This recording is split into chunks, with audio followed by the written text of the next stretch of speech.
neglect of duty. Yan o, ethics complaint file versus JB Ejercito for alleged neglect of duty. Final niya na reklamo laban kay Senator Francis Chis Escudero for 109 days inupuan. Yan man talaga po ang Senado. Nasisira yung reputasyon. In their later years, as they are often considered among the poorest in society with limited access to formal consistent income. Sabi po niya, itong si Martin, mga kababayan, sana ito yung tumakbong Pangulo Koalisyon na nagbibigay diin ng pagkakaisa sa kabila ng pagkakaiba ng partido, rehiyon at paniniwala. Tinukoy ni Romualdez ang papel ni Divinisya sa pagsusulong ng interfaith dialogue at pakikipag-ugnayan sa pandaigdigang komunidad kabilang ang mga inisyatiba sa United Nations. Nagpapagang mga balita at pagtalakay sa mga isyu ng lipunan. Bulsa! Opinyon, banat at paglalantad sa katotohanan. Bulsa! What you see is what you get. You decide.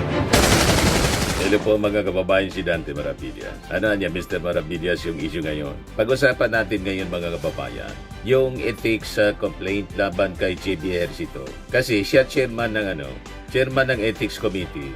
Pinayla ng ethics complaint. Bakit na niya, Mr. Maravillas, pinayla ng ethics complaint yung chairman ng Committee on Ethics sa Senado? Unethical kasi yung ginawa niya. Neglect of duty. Yan o, ethics complaint file versus JB Ejercito for alleged neglect of duty. Abogado yung nag-file sa kanya ng ethics complaint. Si Attorney Marvin Asiron. Ano niya, Mr. Maravillas, uusa. Yung chairman na mismo, yung pinala ng ethics complaint. O, di ba? Kunin muna natin yung kwento. Inignore daw kasi yung final niya na reklamo laban kay Senator Francis Chis Escudero for 109 days inupuan. Yan man talaga po ang Senado. Nasisira yung reputasyon. Kampi-kampi di ba po? Magkakasama kasi. Mga kababayan, magbabarkada. The complaint was in relation to the 30 million campaign donation from Lawrence Lubiano, owner of Centerways Construction. Sabi po ng complainant, today we filed an ethics complaint against Senator JB Ejercito, the Ethics Committee Chairman, for willfully failing to do his constitutional duty, sabi po ni Atty. Asiron. In a Viber message, Ejercito confirmed receipt of the complaint. Ang rason ni JB Ejercito, the committee niya is not yet fully constituted and therefore cannot hold meetings or conduct hearings at this time, adding that its membership has yet to be formally manifested and completed. In addition, the Senate has been in the midst of budget deliberation in the Bicameral Conference Committee over the past months, which left no opportunity for matter to be read at plenary. Ejercito assured that the Ethics Committee will convene and hear pending cases once it is fully constituted and when the session resumes, in that the said cases will be heard in order of filing.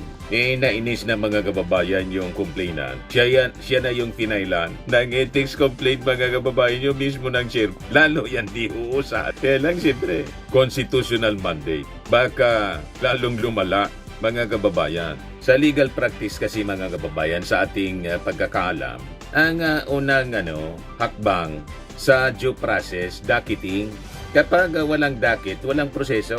Kapag walang proseso, walang hustisya. Loging-logi ang taong bayan pag ganyan, mga kababayan. Masyado na importante yung reklamo laban kay Chis Escudero. Yung donation na 30 million pesos, campaign fund, remember? Mula sa kontraktor na inamin mismo by boss. Sa tingin kasi ng complainant, conflict of interest ito. Kasi kontraktor, yung donor, government contractor.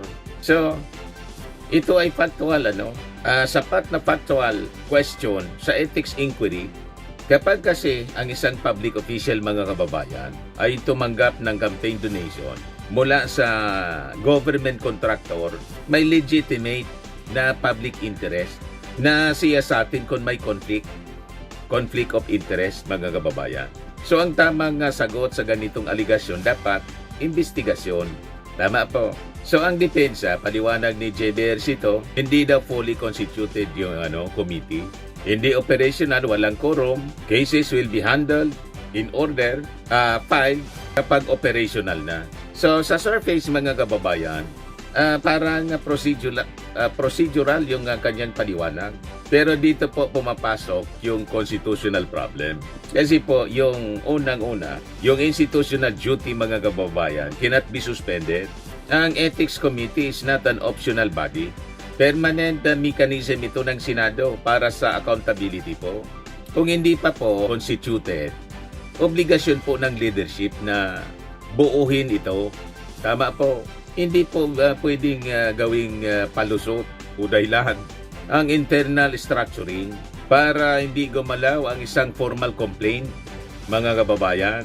Saka, ang pag-assign ng case number at pag-acknowledge ng filing po ministerial acts, 109 days na po yung lumipas, na walang anumang administrative movement, talagang kapabayaan. So may legitimate question na kung matutupad ba yung mandato. Tama po. So ngayon ang tanong, bakit mga kababayan kailangan natin pukpukin ang Senado? Kasi po mapanganib ang ganitong uri ng president, pwede palang patulogin na lang. So ito po ay magiging selective activation of accountability. Kasi po, kung ang Ethics Committee ay gumagalaw depende sa political climate, nawawala po yung predictability ng rule of law. Saka magkakaroon tayo ng perception of institutional shielding. Ang hindi pag-aksyon, mga kababayan, iisipin na pinoproteksyonan kasi tama, kasi kasama magbabarkada sila sa Senado. So dito mga kababayan, mawawalan ng tiwala yung ating mga mamamayan. Magkakaroon po ng erosion of public trust. Yun ang consequences niyan. Kapag ang Senado mismo ay hindi kumikilos, hindi agarang kumikilos sa ethics complaint laban sa sariling miyembro, so paano ito magiging moral check sa iba pang sangay ng ating gobyerno? Di ba? So, iisipin ng mga mamamayang Pilipino, kino-cover up ninyo, pinoproteksyonan ninyo kasi kasama nga. Masisira yung ating institusyon na dati nang nasira mga kababayan sa pinagagawa ng Senado doon sa impeachment complaint. Hindi natuloy yung trial kay Sara Duterte. Di ba? Pero in fairness po, yung reklamo kay Sara Duterte mga kababayan, umaandar na siya sa iba't ibang forum. Tama? May scrutiny, may hearing, may mga dokumentong sinusuri, may financial trade na pinag-uusapan. Ano man ang political view, ang mahalaga po ay umaandar po yung proseso. So kung ang prinsipyo po ay hayaan ng proseso dapat consistent ito mga kababayan. Kung may aligasyon ng plunder, conflict of interest, misuse of funds laban sa kahit kanino man, ang sagot ay pareho, umuusad ang investigasyon. Yun dapat. Equal protection is not selective application po. So going back dito sa mandato ng mga senador, may mandato sila to act on it. Bilang chairman ng Ethics Committee, may fiduciary si JB Ejercito sa institusyon, hindi po sa kapwa niya senador. Ang loyalty dapat mga kababayan ay sa ating konstitusyon, saka sa integrity ng Senado. Kapag may formal na complaint, ang obligasyon ay dapat i-docket, i-evaluate, i-activate yung proseso, hindi tulugan, upuan, palipasin na lang ang panahon. Tulad niyan mga kababayan, 109 days na. So may punto, may rason kung bakit hindi na makatiis si Atty. Aceron nag-file na ng reklamo, ethics complaint laban sa chairman ng Ethics Committee. You see? Sa rule of law po, hindi pinipili ang investigasyon. Dapat umusad ang ethics complaint laban kay Chis Escudero kasi may nag-file ng reklamo. Sa ating demokratikong bansa, ang hustisya po, hindi dapat marunong pumili. Tama po, mga kababayan? Kasi kung may lakas ng loob po, may lakas ng loob tayo na paandarin ang kaso laban sa mga ilang kurakot, dapat may parehong lakas tayo ng loob na paandarin ang hustisya laban sa ating mismong kakampi. Ganon mga kababayan. O ngayon, idagdag ko na lang ito na napakagandang balita kasi mga kababayan na papakinabangan lalo na ng ating mga farmers, yung mga matatanda na at disabled. Yan o, report ng inquiry po. 3,000 pesos monthly pension for elder, disabled farmers, post 3,000 monthly pension along with social protection for elderly, disabled and indigent farmers is being pushed in the House of Representatives para daw masiguro ang dissenting standard of living man lang para po sa kanila habang sila ay tumatanda. Under House Bill number 7663 filed by Leyte Representative Ferdinand Martin Romualdez and Tingog Representative Yeda Marie Romualdez, Andrew Julian and Jude Asidre, qualified small farmers would be entitled to a monthly non-contributory pension and basic life and disability insurance for those not covered by the government service insurance system or social security system. Non-contributory, hindi kailangan nilang mag-contribute. Bibigyan sila ng buwan ng pensyon, 3,000 pesos. Ito yung dati kong dinidiscuss no, nasa mainstream tayo. Kasi sabi ko, bakit yung mga nagtatrabaho sa gobyerno, sa pribado, may pensyon, pero yung mga nagtatrabaho sa sakahan, yung mga farmers natin, na siyang nagpapakain ng mga Filipino. Di ba po? Kung walang farmers, hindi tayo kakain po. Walang isasaing tayong bigas. Kung hindi sa kanila, bakit sila walang pensyon? Napaka-unfair, sabi ko, yung mga discussion ko noong panahon. At least man lang, sabi ko, halimbawa, December, may 13-month pay. Yung iba nga, 14-month pay. May isang sakong bigas pa para sa mga government workers. Christmas bonus. Bakit yung mga magsasaka walang bonus? Buti na lang naisip mga kababayan ni dating Speaker Martin Romualdez at mga kasama niya sa Tingog Party List mag-file ng ganitong uri ng bill sa Kongreso. Napakaganda. 3,000 monthly pension para dito sa mga matatanda na at disabled. Kasi siyempre, dahil sa katandaan nila, di na makalakad, mayroon man lang sila magagamit na pera. May pension sila, mga kababayan. Napakagandang proposal. So sabi ni Martin, the creation of a pension program for qualified elderly farmers is crucial for providing financial security, reducing poverty, and ensuring a decent standard of living in their later years, as they are often considered among the poorest in society with limited access to formal consistent income. Sabi po niya, itong si Martin, mga kababayan, sana ito yung tumakbong Pangulo. Brilliant siya. At tulad ng ating Pangulong Bongbong, may puso siya para sa mga maralita, sa mga ordinary Filipinos, sa mga magsasaka. Iba po, because many farmers face low variable income and often work past traditional retirement age due to financial necessity, pensions offer guaranteed regular income source, reducing their dependence on family members or the need to sell of assets to cover living expenses. Paliwanag mga kababayan ni Martin. If enacted, the Department of Agriculture, in coordination with the DSWD and Philippine Crop Insurance Corporation, will be tasked with the implementation of farmers' pension program. Napakaganda mga kababayan na panukalang batas. Tapos, kasama pa mga kababayan, sabi dito sa balita, yung 3,000 monthly pension and basic life and disability insurance para sa mga farmers not covered by SSS or GSIS. So sabi dito, the DA shall allow direct beneficiary or household member claims through accredited banks, cooperative or remittance center. The envisioned basic life insurance shall amount to 50,000 pesos, while accident and disability assistance is set at up to 20,000 pesos per claim. O di ba, napakagandang napakagandang panukalang batas mga kababayan. Sana ma-approve agad para mapakinabangan ang ating mga maralitang magsasaka. Di ba po? Tapos, di ba, patay na si dating speaker, Judy Benicia. Nagbigay pugay din po si Martin Romualdez sa dating speaker. Yan, Romualdez nagbigay pugay kay ex-speaker Judy Benicia. Yan siya. At tinawag itong tagapagbuklod at Global Filipino. Ayon kay Romualdez, sa loob ng 5 termino ni De Benicia bilang speaker, naging tunay na plataporma ang Kamara para marinig ang boses ng bawat Filipino. Tinatag din ito ang Rainbow Coalition na nagbibigay diin ng pagkakaisa sa kabila ng pagkakaiba ng partido, rehiyon at paniniwala.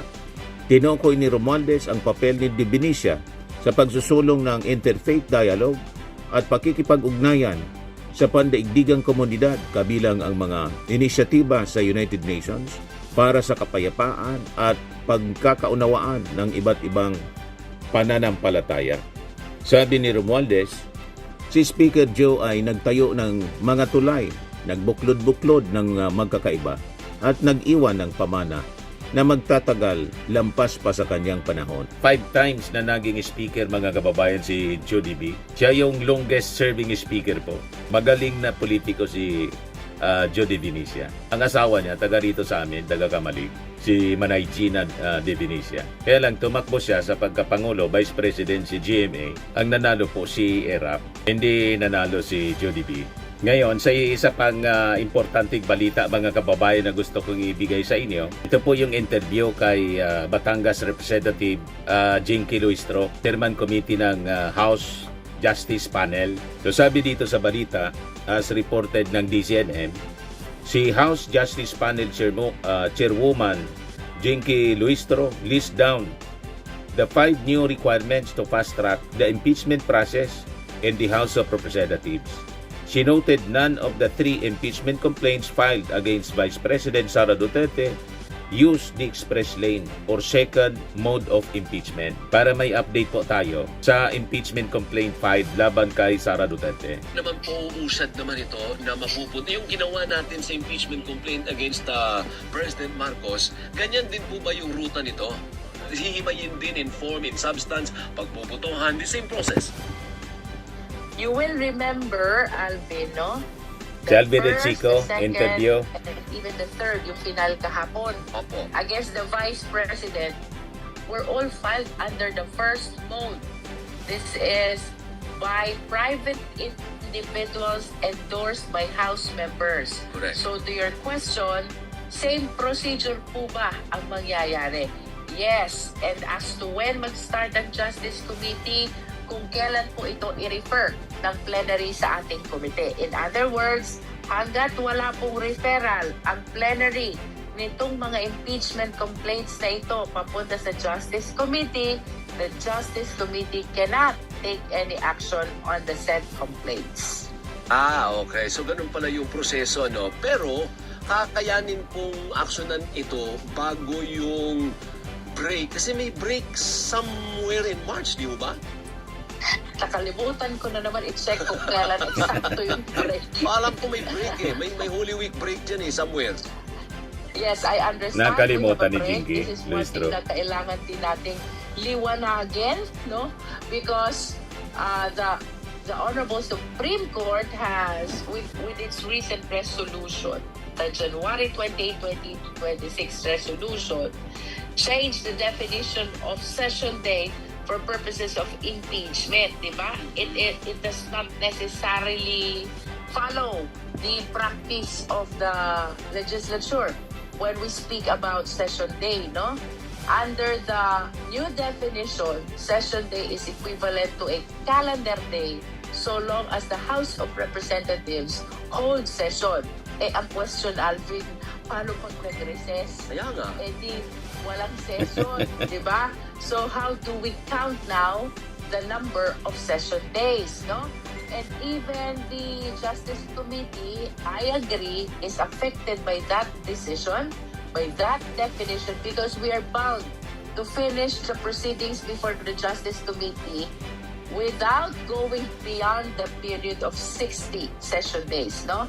Dapat sa nalolooban ng 6 na po na session days, makapag-submit kami sa plenary ng report with respect to the impeachment proceedings. Alvin. Kaya nga po, so paano kayang gagawing diskarte? Or the other way, hindi ba pwedeng yung 1/3? Di ba may ganyang mode din?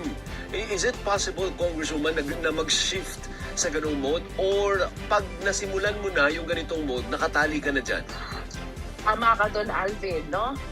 It's either magkaroon ng transmittal to Senate via 1/3 or ma-refer sa Justice Committee kung alin ang mauna.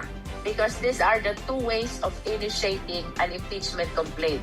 Either the plenary via 1/3 vote at least of all the members of the House would transmit the impeachment complaint to the Senate directly, or yung impeachment complaints would be referred by the plenary to the Justice Committee.